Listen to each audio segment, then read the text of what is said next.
Salut tout le monde, c'est Pavel et le projet Mind You Cash et vous êtes sur la chaîne qui est consacrée aux investissements et le trading. Cette vidéo fait partie de la catégorie Bourse Hebdo. Nous parlons des grandes tendances boursières et des événements économiques importants qui ont eu lieu cette semaine et à quoi s'attendre la semaine prochaine. Donc j'enregistre cette première vidéo depuis mes vacances en Toscane. Donc j'ai pris 15 jours qui commencent aujourd'hui.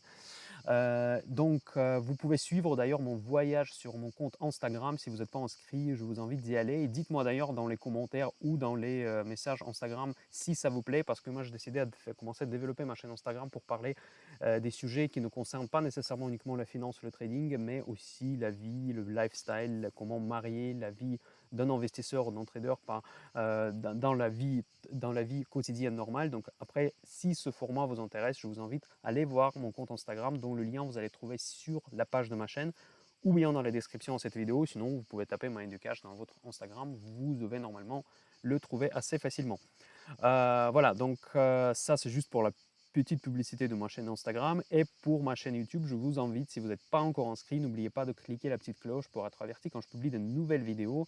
Et mettez-moi des likes, s'il vous plaît, ça me aide beaucoup pour développer la chaîne. Et pour ceux qui veulent faire développer ma chaîne encore plus et me remercier pour le travail que je fais gratuitement, vous pouvez faire une petite donation en suivant le lien PayPal qui se trouve également dans la description à cette vidéo. Et je vous rappelle que ce n'est pas le montant qui compte, mais c'est vraiment ce geste de gentillesse et de remerciement qui est très important pour moi. Donc voilà, dans cette vidéo, nous allons parler avec vous des différents sujets macroéconomiques. On va commencer évidemment par le coronavirus, après l'image économique globale qui est effectivement impactée par ce phénomène de la pandémie que nous sommes toujours en train de vivre. Puis nous allons parler des marchés financiers, quelles sont les tendances à s'attendre pour cette période estivale. Ça sera assez important parce que je pense qu'il y a des choses qui, malgré que les marchés sont globalement calmes, il y a des choses quand même à voir de point de vue de tendance. Puis nous allons voir également les différentes situations géopolitiques et macroéconomiques qui arrivent dans le monde et qui peuvent affecter encore une fois nos stratégies en bourse. Et donc tous ces aspects-là, en fait, on va essayer d'aborder, mais rapidement dans cette vidéo. J'essaye de raccourcir mes vidéos parce qu'il y en a certains qui me font des remarques que mes vidéos sont un peu longues. Et donc là, je vais essayer de faire cela rapidement et on va voir si ça sera possible. Donc, coronavirus, je vais juste vous montrer rapidement qu'effectivement, les chiffres restent toujours très inquiétants. Donc, on voit parfaitement qu'on n'est pas du tout sorti de l'affaire. Donc, vous pouvez très bien voir que les États-Unis, ça, c'est l'indicateur principal pour les marchés financiers. Évidemment, nous ne vivons pas dans les États-Unis. Ne soyez pas étonnés que je regarde que les États-Unis, mais c'est les statistiques aux États-Unis qui dirige les marchés financiers. Ça, c'est en fait. Donc, si vous tradez en bourse, il faut suivre surtout les statistiques américaines, non seulement du point de vue coronavirus, mais également toutes les autres statistiques macroéconomiques américaines affectent plus, paradoxalement, les bourses, même si vous tradez en bourse en France, en Allemagne ou en Angleterre, c'est toujours la première économie mondiale qui affecte tout le monde entier. Donc effectivement, comme on peut voir que les statistiques des cas de coronavirus, de Covid-19 ne s'améliorent pas, mais au contraire, ils vivent en pleine la deuxième vague, et l'État de Californie en train de se refermer, en faire ce qu'il appelle le rollback sur leur réouverture. Et ça, c'est vraiment très inquiétant. Mais pour le moment, les marchés ne s'inquiètent pas plus que ça. Mais c'est probablement pour le moment. Et cette situation, si ça va s'aggraver, de toute façon, cette situation va changer sans aucun doute, même si les marchés ne réagissent pas sur ces événements immédiatement. Donc il y a un petit peu du soleil qui est sorti. Donc là, je vois que je suis devenu tout blanc. Donc n'ayez pas peur. Donc tout se passe bien. Je suis un peu fatigué parce que je fais une très longue route hier. Je veux juste raconter un petit peu vite fait comme ça dans cette vidéo que je ne sais pas si vous vous souvenez, à Gênes, en fait, il y a 2 ans, si je ne me trompe pas, il y a eu un pont qui a tombé.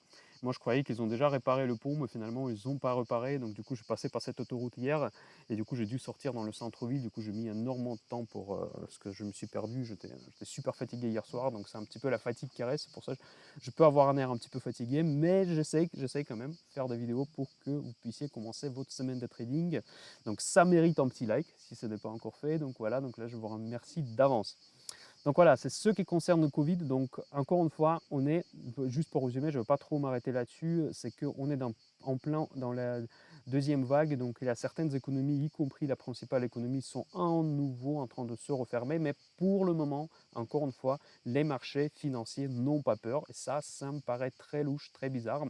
Et les marchés continuent à être dirigés par plusieurs entreprises, les grandes entreprises technologiques, ce qu'on appelle les FANG, c'est qu'elles qui montent tous les indices, leur poids est devenu juste énorme dans les indices, non seulement dans le Nasdaq, mais également dans S&P 500. Donc, et si ces sociétés qui montent, alors c'est la tendance qui est haussière. Si ces sociétés s'inversent, dans ce cas-là, la tendance globale va s'inverser également.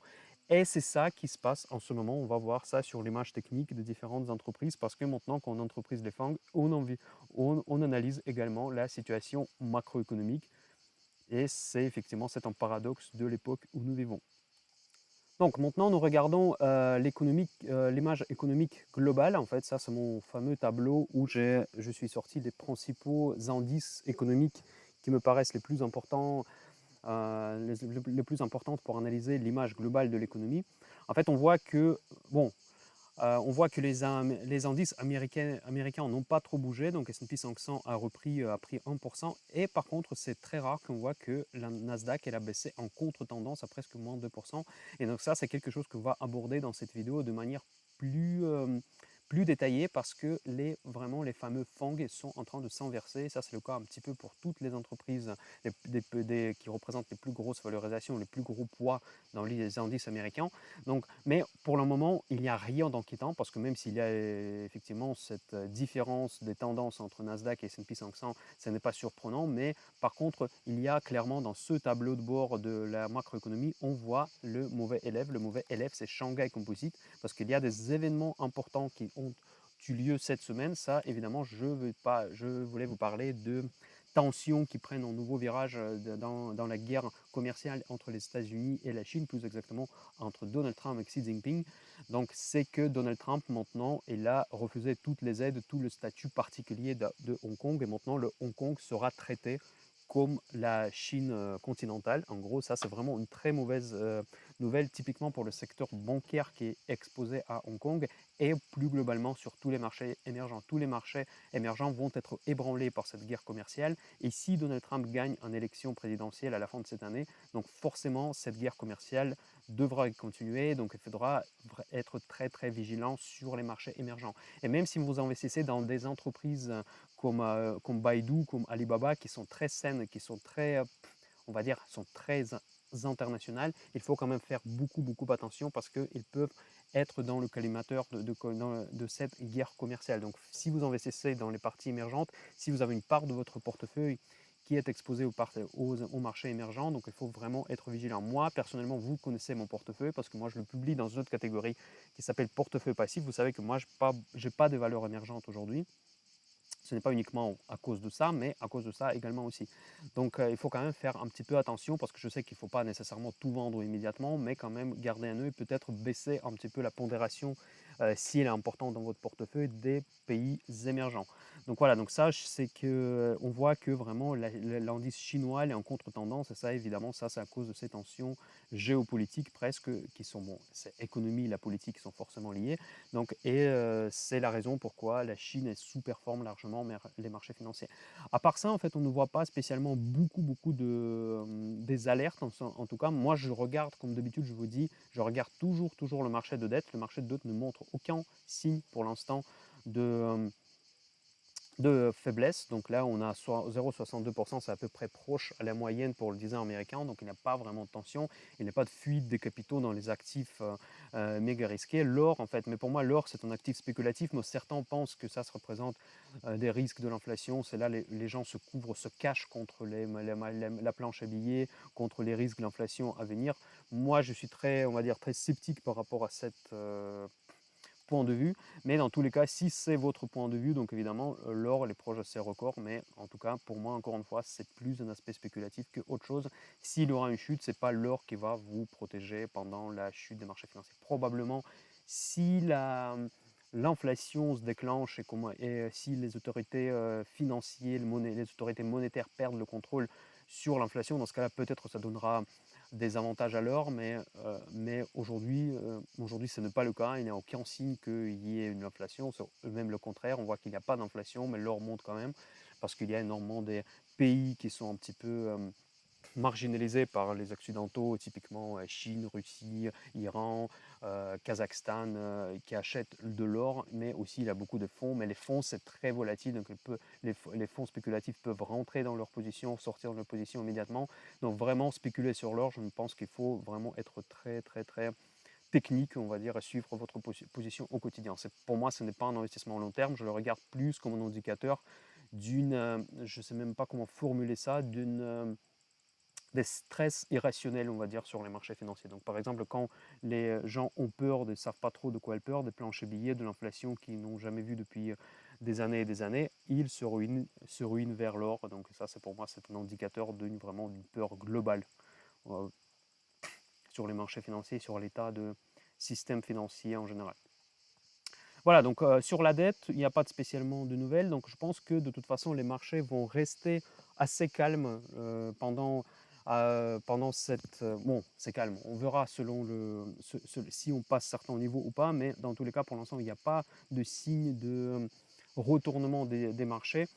Par contre, il faut quand même être très vigilant. Ça, c'est un point très important que je voulais vous dire dans cette vidéo, que à partir de 15 juillet jusqu'au 15 août, voire le 1er septembre, la rentrée, les volumes seront très faibles et donc les mouvements peuvent être accentués, surtout sur les actifs peu liquides en général. Ils peuvent être accentués à cause de ces volumes affaiblis. Donc, il faut faire attention de ne pas se tomber dans les pièges en fait des volumes estivales. Donc, c'est vraiment quelque chose de très important, surtout si vous tradez encore une fois sur des supports qui ne sont pas suffisamment liquides. Voilà, donc ça c'est juste un petit point que je voulais attirer votre attention. Voilà, donc c'est le sujet suivant que je voulais aborder aujourd'hui, c'est justement ce phénomène des FANG qui pèse énormément sur les indices américains, donc les indices principaux qui sont des benchmarks pour tous les autres indices mondiaux. Et maintenant, en analysant les entreprises qui font partie des FANG, nous analysons l'image macroéconomique. Et ça, c'est vraiment très drôle et très particulier dans le monde où nous vivons. C'est qu'effectivement, il y en a peut-être 6-7 entreprises majeures qui pèsent le plus dans les indices, qui déterminent tout. Parce que, en fait, si vous regardez, les sociétés cycliques, les banques, les automobiles, les sociétés de construction sont tous au plus bas, en fait. Elles ont rebondi, certes, après les plus bas de niveau de mars, mais ils n'ont pas rebondi tant que ça. Et c'est toujours les FANG qui ont juste repris encore plus du poids dans les indices. Et maintenant, c'est que ces entreprises qui dirigent les grandes tendances. Donc, ce que nous sommes obligés de faire aujourd'hui, quand je veux juste vous préciser que j'analyse aujourd'hui Microsoft, Google, etc., c'est pas parce que je veux les acheter. Bon, je veux les acheter, mais peut-être pas à ce prix-là. Mais c'est parce que c'est elles qui déterminent aujourd'hui les tendances. Si maintenant il y aura un inversement de tendance sur ces entreprises-là, je vous assure qu'aucun indice mondial ne pourra pas tenir bon pendant cette période. Donc voilà. Donc, en fait, le marché, il y a énormément de nouveaux entrants sur le marché qui investissent sur les FANG. Il y a des provisions, les gens font des provisions en disant que genre, Apple va nous générer 19-20% tous les ans. Ils se projettent avec ces chiffres absolument optimistes, même over-optimistes de manière incroyable. Donc il y a beaucoup d'investisseurs qui réfléchissent exactement de cette manière hyper naïve. Donc, et ça fait pousser effectivement vers ces valeurs encore plus haut. Donc, et pour moi, en fait, les marchés, ils vivent aujourd'hui pas avec des fantasmes autour de ces valeurs ils vont toujours sauver le monde, ils vont toujours surpasser n'importe quelle crise, même s'il y aura une deuxième lockdown. Toutes ces valeurs vont encore une fois faire preuve de leur résilience et encore sortir gagnant dans toutes ces situations-là. Peut-être ça sera le cas, peut-être non, ça je ne sais pas. Je ne fais pas je n'ai pas de boule de cristal, donc là je juste constate ce que se passe aujourd'hui. Et pour moi, là, on va dire, le leader de ces fantasmes autour des sociétés de l'économie du futur, c'est Tesla, en fait, et Tesla que moi, je vais regarder au premier lieu parce que c'est elle qui donne des signes, effectivement, de retournement de tendance, que bon, c'était des signes évidents de retournement de tendance que tout le monde s'attendait, on ne savait pas juste jusqu'à quel niveau on pouvait y aller. Mais maintenant, il y a déjà, de point de vue technique, on peut effectivement voir que on a dessiné vraiment en pic qu'on est en train d'abandonner et la majeure partie des volumes se trouvent beaucoup plus bas. Et c'est ces volumes-là qui vont nous servir certainement de support si jamais Tesla casse ces niveaux. Après, je ne sais pas ce qui va se passer exactement, mais dans tous les cas, il me paraît très fort probable qu'il y a une forte chute de l'action Tesla à partir des niveaux actuels. Et je vais vous expliquer pourquoi. Toute l'histoire, si vous suivez peut-être pas forcément toutes mes vidéos je ne sais pas si vous êtes nouveau sur la chaîne ou pas, mais dans tous les cas, Tesla, pour moi, elle a monté sur le phénomène de short squeeze. Short squeeze, c'est quoi? Short squeeze, c'est quand il y a beaucoup de gens qui commencent à shorter une action. C'est les grands fonds, les spéculateurs, ils le voient parce qu'en fait, on peut avoir l'accès à l'information combien de short il y a sur le marché. Et il y a une technique que utilisent souvent les grands hedge funds ou les banques d'investissement, c'est qu'ils commencent à faire la chasse aux shortistes, on va les appeler comme ça, et en gros, ils commencent soit attendre une moindre bonne nouvelle, soit ils ont déjà une information qu'il y aura une nouvelle moins pire que prévu. Donc, et ils commencent à se positionner long pour faire monter le cours de bourse spontanément et faire éjecter les shortistes avec des margin calls. Donc, qu'est-ce qui se passe en fait pour ceux qui ne sont pas forcément à l'aise avec tous ces termes-là? En fait, quand vous shortez une action, ce qui se passe en réalité, donc vous empruntez l'action chez quelqu'un d'autre avec une permission de le racheter un jour dans le futur et vous espérez que ça sera le prix que vous allez racheter sera plus bas. Donc en gros, vous avez un empreinte sous une forme de titre que vous êtes obligé à un moment donné de vendre. Et si jamais le cours augmente, au contraire, donc cela veut dire que votre position devient perdante, dans ce cas-là, le broker va comparer par rapport à combien d'argent vous avez actuellement sur le compte. Si par exemple vous avez vous avez emprunté les actions Tesla que vous devrez revendre dans quelques temps et l'action il a doublé, donc effectivement votre broker automatiquement va regarder, ah, tiens, est-ce le gars il a suffisamment d'argent pour pour assurer sa perte, parce qu'effectivement ça peut monter jusqu'à l'infini, et si ce n'est pas suffisant, ils vont vous forcer de racheter votre position. Mais racheter votre position, cela veut dire quoi? Cela veut dire que vous allez être obligé, vous allez être contraint, c'est automatique, il n'y aura pas de choix pour vous, pour toute la quantité de la position que vous avez, vous allez être obligé de racheter ces actions que vous avez empruntées. Donc ça crée en fait un phénomène d'un énorme flou acheteur sur les marchés. Et donc du coup, il suffit que le spéculateur, par exemple, je ne sais pas, un hedge fund méchant qui veut chasser les shortistes, il suffit qu'il pousse le cours jusqu'au niveau où il y a beaucoup de shorts, et ça on peut le voir avec les Bloomberg, avec différentes sources d'informations financières. Ils peuvent vous pousser jusqu'à ces niveaux-là pour que déclencher et commencer à déclencher les margin calls, et ça va monter, ça va vraiment exploser le cours à la hausse. Et ce qu'on a vu à plusieurs reprises sur Tesla, parce que je pense que mi-2019, quand elle était autour de 300-400 $, il y a eu beaucoup de gens qui pensaient qu'il faut absolument shorter Tesla parce qu'il y avait des informations très négatives sur Tesla. Tous les médias financiers parlaient que c'est une entreprise qui va chuter, même certains disaient qu'il va faire faillite, etc., etc.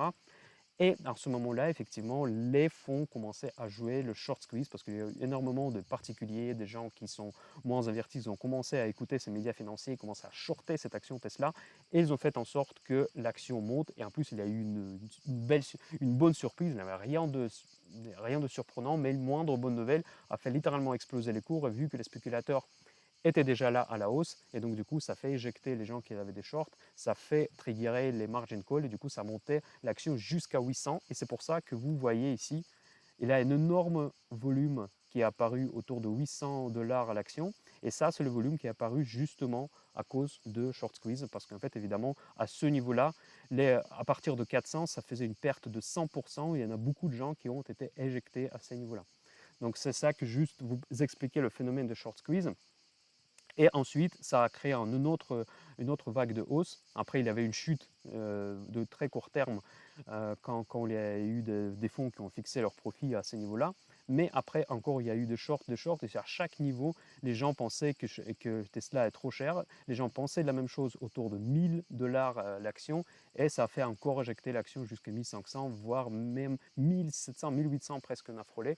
Et là, c'est purement ce phénomène technique de l'action qui est trop shortée. Il y a une disbalance dans le positionnement par rapport à cette action sur les marchés financiers. Donc il ne faut pas s'imaginer que vraiment, si vous êtes inscrit sur la chaîne Mind du Cash, pour moi, très, très important que vous soyez conscient que les cours de Tesla, je ne sais pas quelles sont les perspectives, etc. Ça, c'est un débat complètement à part.